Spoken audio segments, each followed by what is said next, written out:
Thank you so much for spending time with us today. We are so excited about today's service. We believe this could be the best and most impacting hour of your week. Throughout the service, you may have some questions, comments, prayer requests. If you do, go to churchexperience.tv/connect or pull out your camera app and hit up our QR code to connect with us. Or even better yet, if you always want to know what's going on here at CE, just hit that subscribe button right here. We'd love to hear from you, get back to you, and be praying for you. Well, we're ready to dive in. Let's get ready for today's message.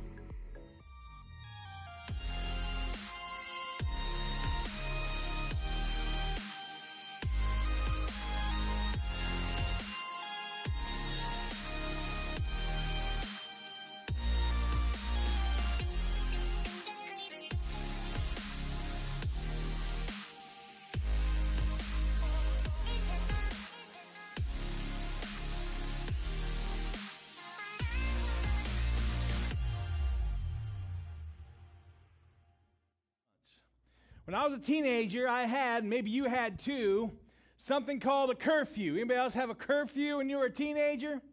Yeah, just about everybody had a curfew. If you didn't, we probably know that you didn't because it shows, all right? But my curfew was strictly enforced. At the age of 16, 17, when it came to my curfew, I had to get there, especially, on Saturday night, at church on Sunday morning, Dad being the pastor, I could not miss church. It didn't matter, so I had a curfew. And so I would find myself suffering from something called 5-minute syndrome. Some of you might guess what that is. Can I just stay 5 more minutes? And then 5 minutes later, I can just stay 5 more minutes, right? And before long, I had to be home, and you guessed it, 5 minutes! And regardless of how many minutes it was actually going to take me to get home, I was convinced that I could transform my dad's car into a race car, an Indy car. And I was going to be an IndyCar race car driver and make it home on time. Most of the time, no matter how crazy I drove, I was going to be late, especially the times when the police officer pulled me over and told me I was going to be late. Now, we've all experienced some version of this 5-minute syndrome. Even as adults, we suffer from this, where your margin for error gets gobbled up with just 5 more minutes type of thinking, where there's just, one more drink, or just, one more time, or just one more sleeve of cookies, just one more swipe of the credit card. The outcome is usually the same. Just 5 more minutes or just one more kind of thinking rarely adds anything good to our life. In fact, it usually subtracts things from our life.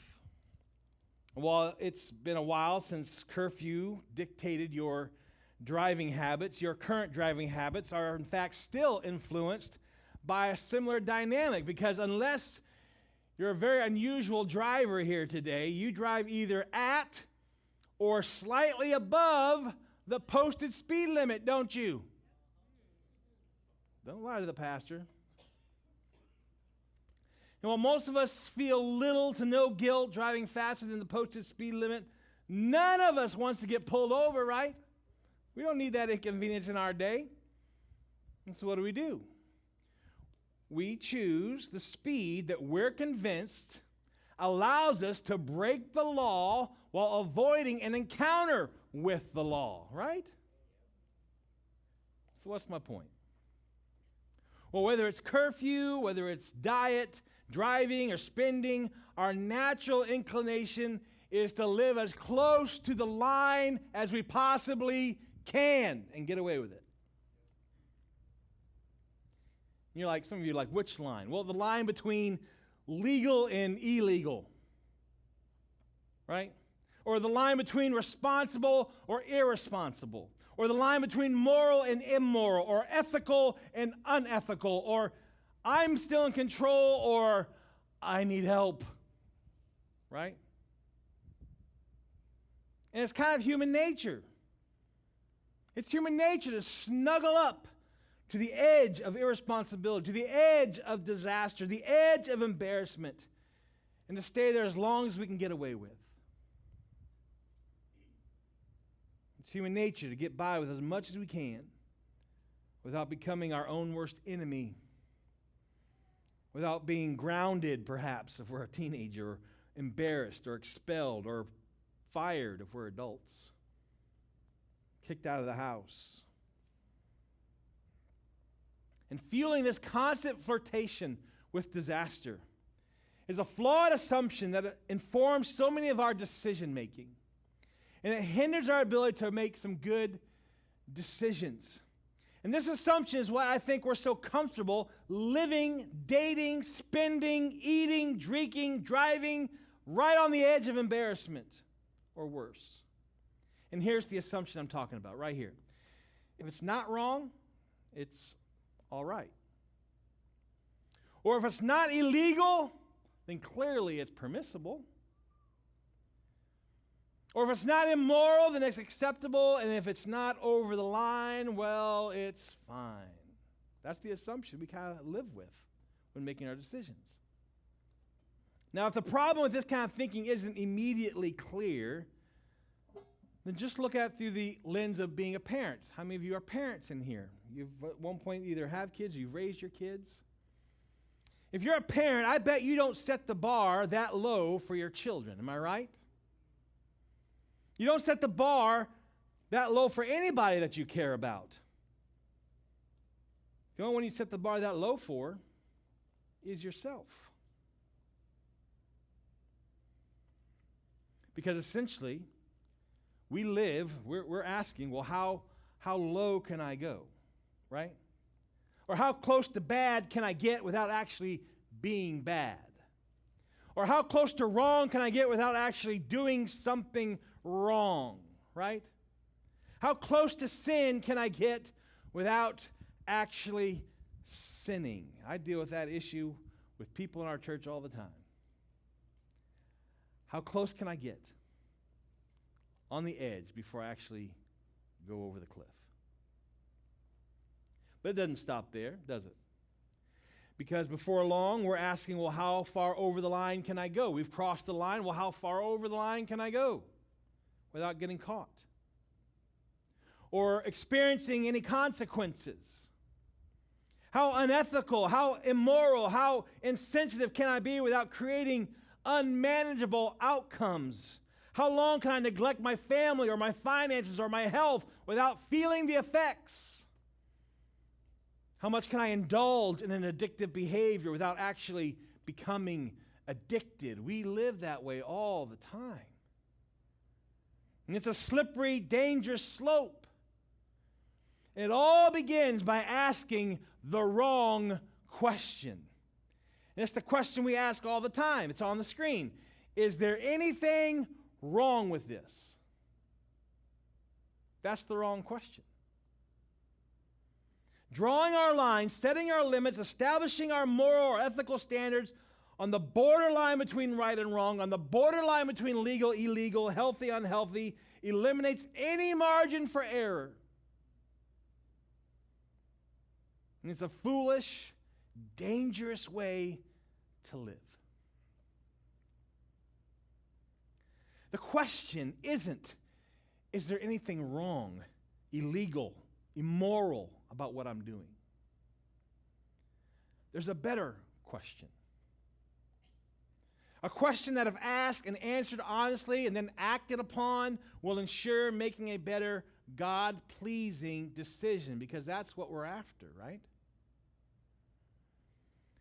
And that question is the fourth of the 5 questions that we're going to learn today as we are going through our series, Yes and No, the Power of God-Pleasing Decisions.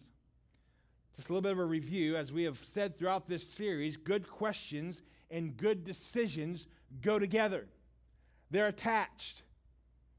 We have to pause long enough to ask the good questions. The idea of good questions actually sets us up for making better decisions. In fact, the decisions that we make are no better than the questions that we asked or the questions we don't ask. And again, here's the promise of this series. If you will ask And if you will answer honestly and then act on your honest answers to the 5 questions in this series, I promise you, you will make better, God-pleasing decisions, and consequently, and we all want this, you will live with fewer regrets. Who wants to sign up for that? I do. Your life will be better. And the people who look to you, the people who depend on you, their lives will be better too, because as we know, your decisions don't just affect you, and your regrets don't just affect you. Now, in week 1, we introduced the first of our 5 questions. It's the integrity question. And the integrity question is, am I being honest with myself, really? Because the easiest person to deceive is the person you see in the mirror every morning. As long as you're lying to yourself, you'll never get to where you want to be, because you'll never get to where you want to be until you're honest where you currently are. And so it takes honesty with yourself. Am I being honest with myself? Really? And we have to add the word really, because there's this sales associate living in your head that sounds an awful lot like your voice, trying to convince you to sell you on what turns out to be regrets. Our second question that we talked about last week was the legacy question. The legacy question is, what story do I want to tell? When the decision that you're in the process of making right now is behind you, whether it's relational, financial, academic, professional, spiritual, whatever it is, when that decision that you're making right now is nothing more than a story that you tell, what story do you want to tell?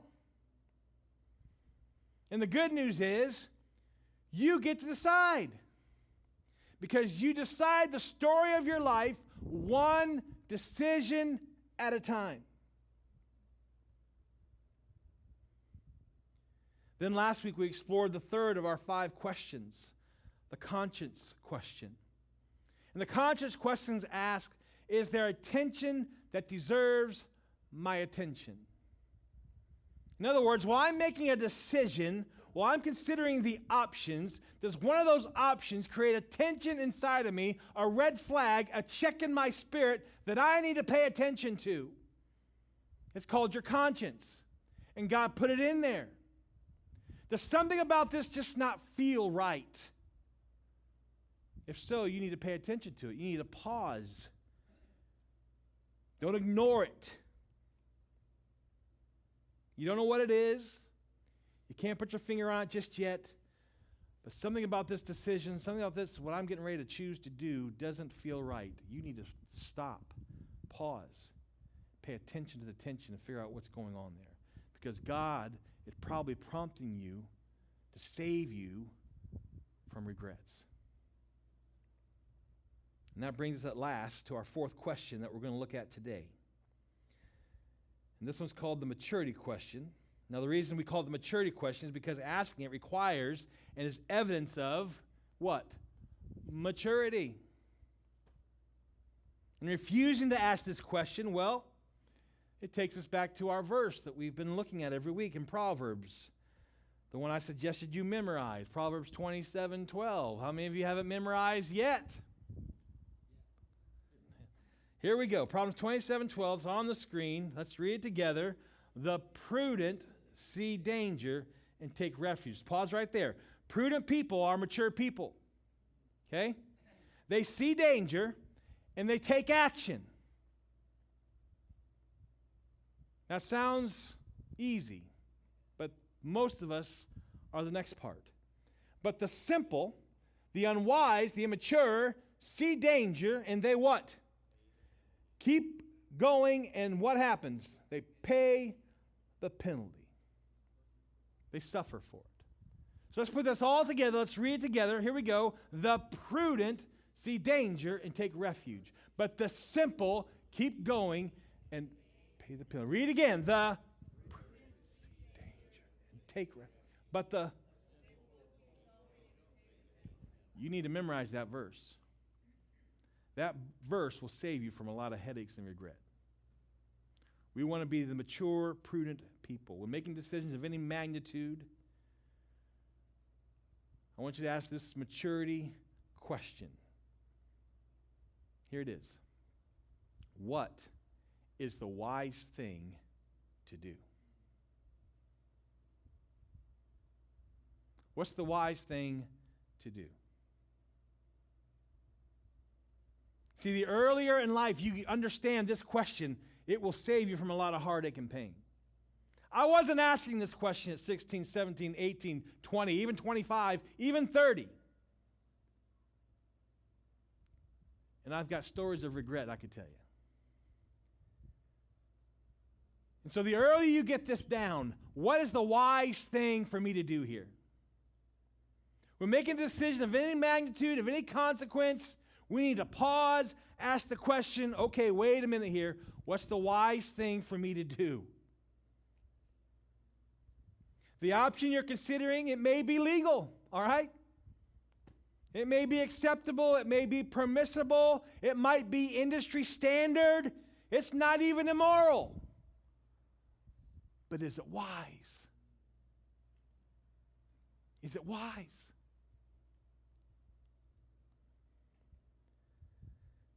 Now, here's something mature people understand. A decision, don't miss this, a decision can be both not wrong and unwise at the same time. Don't miss that. A decision can be both not wrong and unwise at the same time. Let me explain this. Isn't it true your greatest regrets, those moments you wish you could go back and undo, the decisions you would like to go back and unmake, isn't it true that your greatest regrets in life were preceded by a series of unwise decisions? Are you with me? Even if it wasn't illegal, even if it wasn't necessarily immoral, but looking back, it was terribly, terribly unwise. And that series of unwise decisions paved the way to the moment in time that you have regretted ever since. So to avoid 5 more minute syndrome, to create moral and ethical and financial margin, ask of every situation, ask of every opportunity, every option that comes your way, what is the wise thing for me to do here? Now, the Apostle Paul spells this out for us in the letter that he wrote to the Christians living in Ephesus. It's the book of Ephesians. And here's what he writes, Ephesians 5, verse 15 and 16. He says, "Be very careful then how you live." We can stop right there. That's the truth. Be very careful then how you live. Not as unwise, but as what? Wise. Notice he doesn't say illegal. He doesn't say immoral. He says don't live unwise. Live wise. Making the most of every opportunity because the days are evil. So while a lot has improved since the first century, apparently human nature has not. Come on. Ancient folks and us modern folks are equally prone to live carelessly and unwise, to snuggle up to the edge of disaster and pretty much stay there as long as we can get away with. And the Apostle Paul comes along and he says, stop doing that. I want you to be careful how you live. Don't live carelessly. Don't live unwise. Be wise. Paul then continues with a little bit more explanation. He says, making the most of every opportunity. In the Greek, that phrase could literally be translated redeeming the time. We've maybe heard that expression, redeeming the time. It could also be said to rescue from loss. This is where the English word opportunity comes from, to redeem the time, to rescue our lost time. And think about this, don't you wish you could go back and rescue or redeem all the time you wasted on some bad decisions? Come on. Along with all the time you had to spend making up for those bad decisions afterwards, right? I know I do. I mean, imagine having the opportunity to relive or respend those lost days, those lost weeks, even those lost years. I mean, what if you had the opportunity to go back and invest that time in a more productive way, in a way that was healthier, a way that was more life-giving? I mean, imagine if you had that to redo, where you'd be today if you could redo some of those things. Imagine where you'd be today. And I know this is kind of hard and maybe painful to think about, but as painful as it is to think back, it's necessary in order to appreciate the invitation embedded in what Paul says here in the Word. Okay? Because here's what he's doing. Paul is inviting you, Paul is inviting all of us to invest our time wisely from this point forward. It's not an accident that you're here today. From this point forward, we're going to spend our time, we're going to invest our time wisely. That's the invitation Paul is giving us. You're invited to wisely make the most of your time. The most valuable asset you have is your time. To invest your time in a way that actually propels you forward to the future you prefer, not to regrets. Paul's not done, though. He then tacks on this kind of odd warning. He says here at the end, making the most of every opportunity because the days are evil. What he's talking about, and you know this, we don't live in a morally or ethically neutral culture, do we? No. I mean, think about it. When was the last time you heard or saw a commercial or read an ad somewhere that encouraged you to be careful? Be wise. Right? Be self-controlled. I'm guessing probably never. I mean, has a sales associate ever suggested that you spend less? No.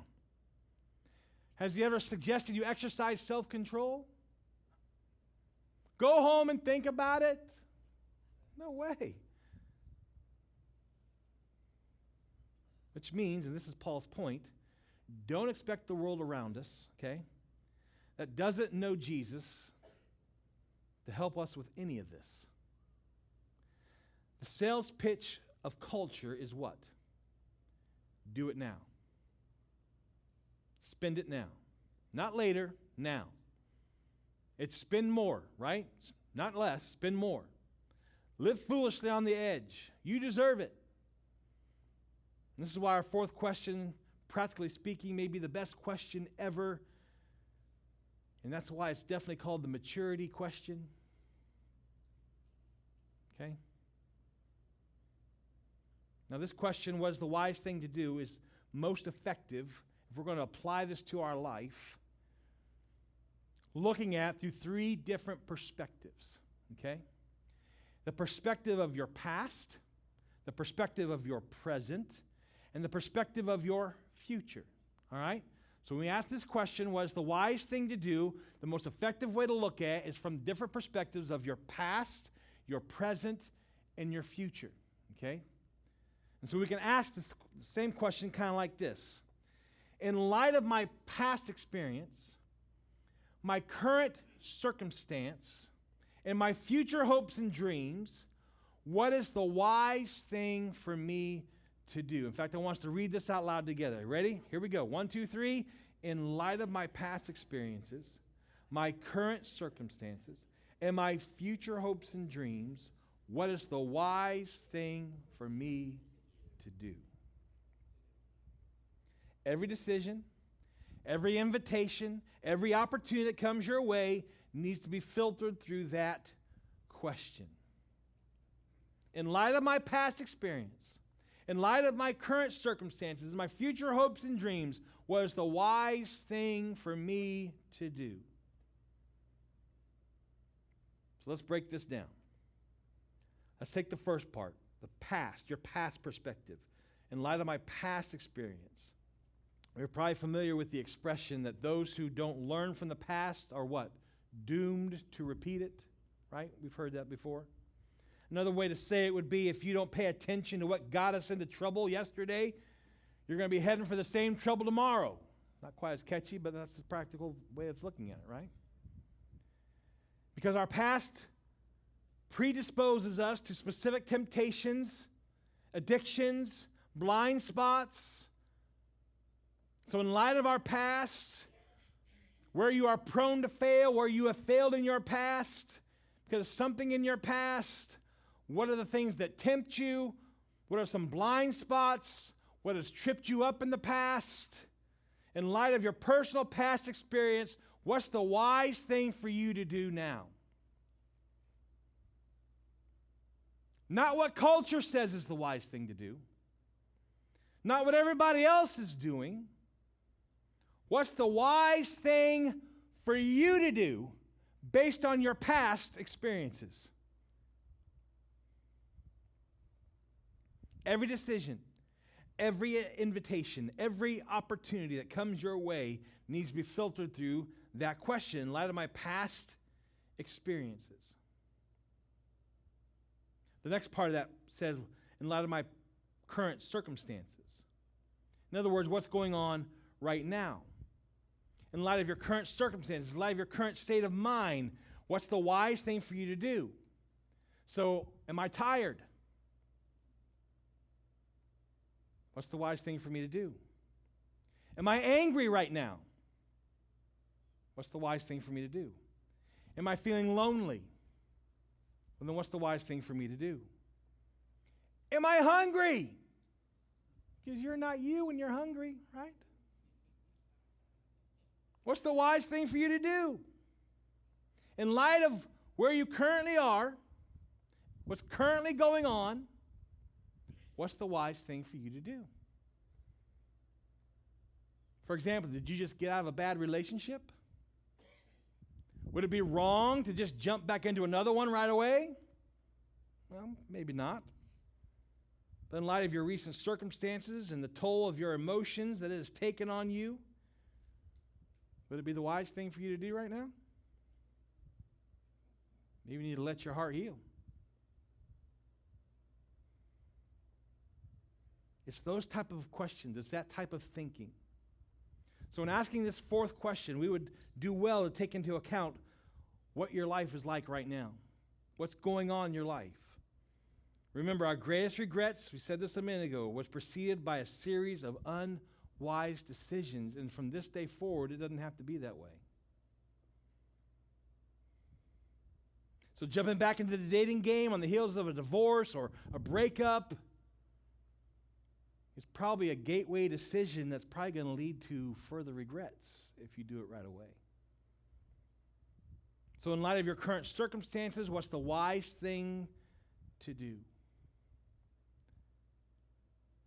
It takes some maturity to stop and assess how you're feeling today. What's going on right now? I'm angry, so wait. Before I respond, what's the wise thing for me to do? Maybe pause, take a moment, calm down, then respond. See what I'm saying? What's going on right now in my current circumstances? And that brings us to the third and final perspective. In light of my past experience, my current circumstances, and my future hopes and dreams, what's the wise thing for me to do? Now, this third application to our fourth question might be the most important application. Because chances are you have some idea of what you would like your future to look like, right? You've got some future hopes. You've got some future dreams of where you'd like to be. You may not have a plan right now of how you're going to get there, but you have some sense of where you want to be in the future. I'm guessing that when you envision your future, you don't envision yourself undermining your own hopes and dreams and ruining your life. That's probably not what you're dreaming about doing. Okay? Nobody plans to undermine their own future, but they just don't plan not to. Okay? But asking the wisdom question, acting on the wisdom question, That's how you plan not to. Okay? In light of your future hopes and dreams, what's the wise thing for you to do? Asking this question with the future in mind brings clarity to a decision. Whatever options you're considering, it will help you not to undermine your own future, because we tend to sell ourselves on excuses that sound very persuasive. Remember, the voice in your head sounds an awful lot like you, and I don't know why we listen to them, but we do. And we tell ourselves things like, well, but I'm not hurting anybody. You know, I'm not hurting anybody. Or I can handle it. I can handle it. Or there's no law against it. It's not illegal. So it's good. Or how about this one? God will forgive me. You know, God will forgive me.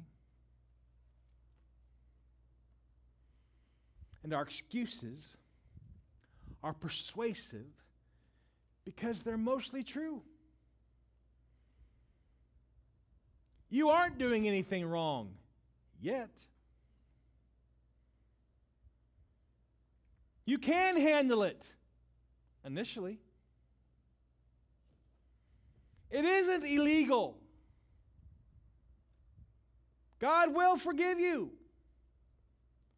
But so what? That's all besides the point. That's not what we're talking about here. The purpose of the fourth question isn't to stop you from doing something wrong. It's to keep you from doing something unwise. Because unwise is the gateway to the regrets. What's the wise thing for me to do? It paves the way to an unpreferred future when you start listening to your own persuasive self. A future in which you look back to the decisions that you made, wishing you could make them different, wishing you could go back, wishing you would have made better, wise, God-pleasing decisions. Why did I do that? So here's the challenge, all right? Very practical today. Would you be willing to put away those old, worn-out sales pitch excuses once and for all? I mean, come on, they never served you very well anyways, right? Come on. What they end up doing is just silencing your conscience. The conscience that kind of dings that tension in there, and you just ignore it. They cloud your reasoning, and ultimately they just diminish your ability to make wise decisions, God-pleasing decisions. In fact, our excuses, you know what they do? They escort you to the threshold of regret. And once they get you there, they're out. They abandon you. They leave you with no margin for error. And as your pastor, I don't ever want you to be on the threshold of regrets ever again after today. Because you now know to ask the question, what is the wise thing for me to do?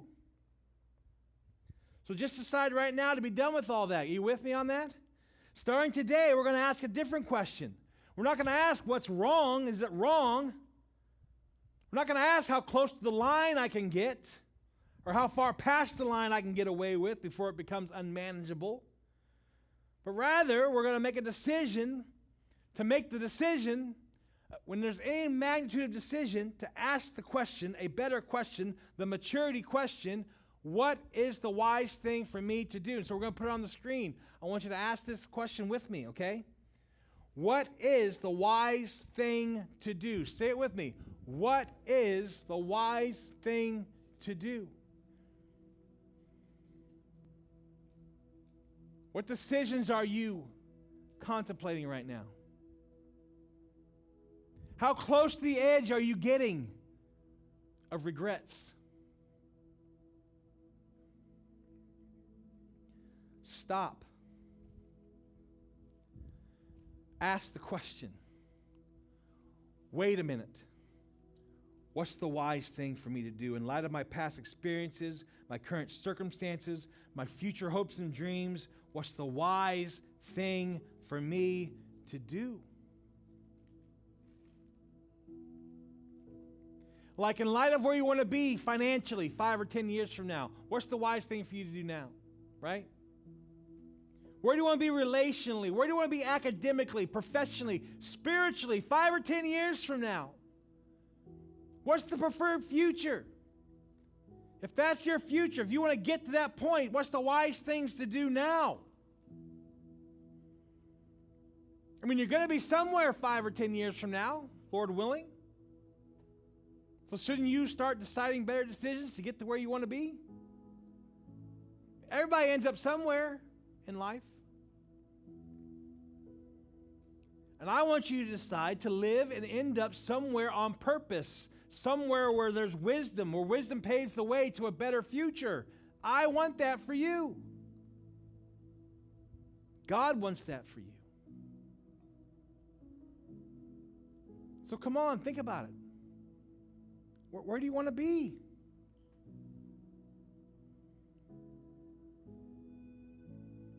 What are you doing right now that has the potential to rob you of that preferred future?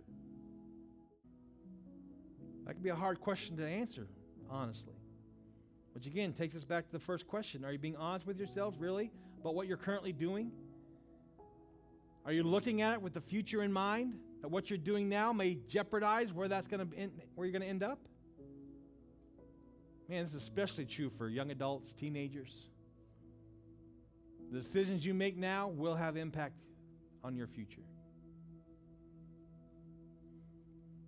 Where do you want to be?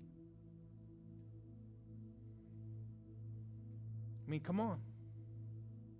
Are your current relationships paving the way to the preferred future you want? The preferred future that God wants for you? Are your current relationships doing that? Or are they escorting you to a place that you don't want to be? A place you swore you would never go, a line you said you would never cross. In light of what you want, in light of where you want to go, what's the wise thing to do now? If you're married, you're planning on going the distance with your spouse, to finish strong together, then what can you do right now to facilitate that dream? What is the wise thing to do as it relates to protecting your marriage? What are some things you're doing now that potentially could ruin that? What's the wise thing for you to do? It brings such clarity to the decisions, doesn't it? Is this wise? Think about spiritually, where do you want to be? Where do you want to be in your relationship with God? Where would you like to get to 5 or 10 years from now? What steps do you need to take to get there? It starts with a relationship with Jesus. Through Jesus, we have a relationship with God. And so we spend time with God every single day. We keep that appointment every single day. We're going to spend time in His Word. We're going to spend time in prayer. We're going to spend time listening to what He has to say. Every single day, we're going to maintain that relationship. We're going to make church a priority in our life. We're going to get there. I know it's hard. I mean, it's raining today. But you got here. But it's worth it. Thinking about where you want to be 5 or 10 years from now, spiritually speaking. Get involved in a life group. Man, I can't think of a better place to start growing deep, deep roots. Sunday morning's great. It has its place. But you know what? To go deeper, it's going to take more of an effort to make that on Tuesday night for the guys, Thursday night for the gals. Come on, where do you want to be? Find somewhere to serve. Find somewhere to use your gifts and abilities in this church. We're building the church. The church is just barely off the ground here. It's going to take all of us to serve and be a part of what God's doing here. Come on, what's the wise thing to do in order for you to get to where you want to be spiritually? Don't just settle for good, okay? Don't just settle for legal or permissible or acceptable or even tolerable. If you do, you'll eventually find yourself living dangerously close to the edge of regret. And you're better than that. God has things better for you than that. Your family, the people you depend on, they deserve better than that. I want you to settle for nothing less than God's absolute best in your life, and asking the maturity question helps us get there. So one last time, it's on the screen. Let's read this together. In light of your past experience, your current circumstances, and your future hopes and dreams, what is the wise thing for me to do? Do you got it? Let's bow our head and close our eyes. Father, thank you for your love. Thank you for your word. God, I thank you that you created us not to suffer, not to survive, not to be miserable, but God, you created us to have an abundant life, the John 10:10 life. You want us to experience that life. And to do that, we've got to make some better decisions. Your best looks different than the world's best. And I pray, God, that we would have the courage to ask these questions before we make any decisions. To ask the maturity question, what's the wise thing for me to do, God? Give us the courage, give us the wisdom to really know what the wise thing is to do. In light of our past, our present, our future, help us to know.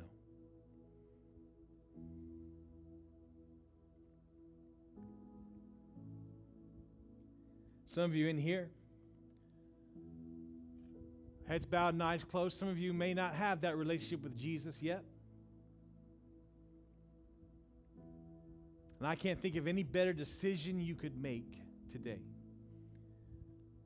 than to say, yes, Lord, I want that relationship with you. It's one of the wisest decisions you could ever make. This is the God who loves you, a God who has a purpose for you, a God who has a plan for your life. The problem is, you're in the driver's seat. And Jesus wants to take the wheel. So will you surrender your life and allow Him to do that?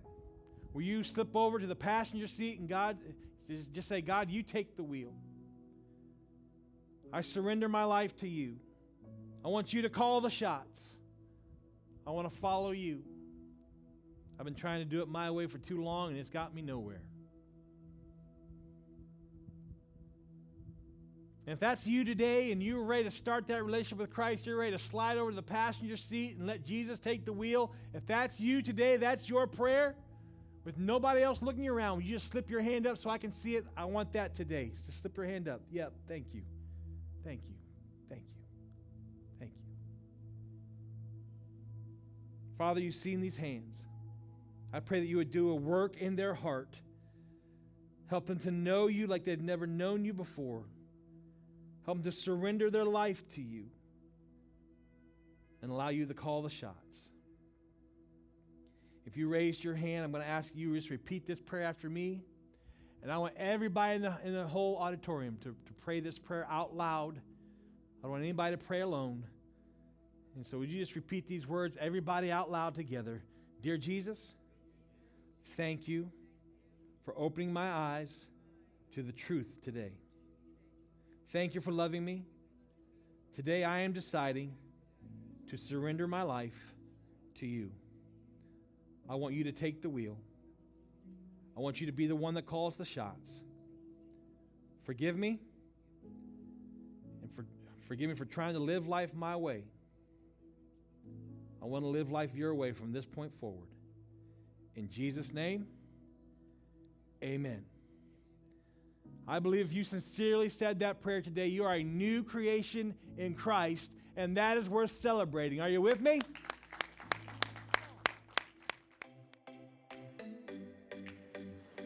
Before our usher team comes forward to receive our tithes and offerings and response cards, here's a few important things happening with our CE family. We all need an inner circle of friends to keep us accountable for being spiritually healthy. One of the best ways to build great friendships within CE is to join a life group or a serving team. There's so many ways to get connected, and we would love for you to help and find the best fit for you. Talk to a leader today. Life is so much better together. As our ushers come forward to collect our response cards and to receive our tithes and offerings, when you put God first in your time and money, you're trusting Him as your provider. You recognize that all your needs come from Him and are provided through Him. As you put God first in these areas, you are trusting Him with the rest. Whether you choose to give in the offering bucket in a service, online, or set up a recurring gift, know that your generosity is making a difference for God's kingdom. Thank you for being on mission with us to help more people experience a full life in Jesus Christ. We had the best time today worshiping and learning with you. You may have made a commitment during the service, and we'd love to have you reach out to us. If you have any questions, comments, or prayer requests, again, go to churchexperience.tv/connect or scan the QR code on the screen. Want to get even more connected? Check out our CE social media, Instagram, Facebook, website, or app, or go ahead and hit that subscribe button right here. What a great day it's been. We can't wait to see you next week.